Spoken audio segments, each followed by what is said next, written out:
కవిత గారు రాష్ట్రంలో జరిగే అవినీతి మట్టి అంటించుకోకుండా నేరుగా ఢిల్లీ లిక్కర్ కేసులో ఎందుకు ఇరుక్కుంది? నేనేమంటున్నా, మీరు ఇరుక్కుంది అంటున్నారు, ఇరికించారు అని ప్రజలు అనుకుంటున్నారు. సో ఫస్ట్ ఆఫ్ ఆల్ ఆ మ్యాటరు సబ్జుడిస్ ఉంది కాబట్టి నేను దాని మీద ఎక్కువ మాట్లాడలేను. కాకపోతే నేనేంటన్నది నాకు దగ్గరగా చూసిన వాళ్ళు కానీ, నా నియోజకవర్గ ప్రజలు కానీ వాళ్ళకి తెలుసు. నాకు అవినీతి చేసి అవసరం లేదు, నాకు అంత అత్యాశ లేదు.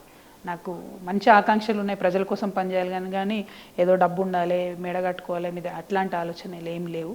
సో సింపుల్గా చాలా స్వీట్గా పాలిటిక్స్లో ఉండదలిచినాం, పాలిటిక్స్లోనే ఉంటాం. మా లైఫ్ ప్రజల కోసమే. మీ కెరీర్లో, మీ పార్టీ కెరీర్లో పెద్ద మాయన మచ్చ అస్సలే కాదు. బీజేపీ పార్టీ ఇవాళ మీరు మొత్తం దేశంలో కాశ్మీర్ నుంచి కన్యాకుమారి వరకు బీజేపీ పార్టీ ఎవరెక్కడ దొరికితే వాళ్ళ మీద ఏదో ఒక నెపం నెట్టడం. కాంగ్రెస్ పార్టీ ఎక్కడ అధికారంలో ఉంటే అక్కడ వాళ్ళు చేయడం. ఈ పార్టీ ఆ పార్టీ అని కాదండి. ఒకసారి ఎగ్జాంపుల్ మీరు చూడండి. ఇవాళ రేవంత్ రెడ్డి తెలంగాణ ముఖ్యమంత్రి గారు బెయిల్ మీదనే ఉన్నారు. పక్క రాష్ట్రం ఏపీ ముఖ్యమంత్రి చంద్రబాబు నాయుడు గారు బెయిల్ మీదనే ఉన్నారు.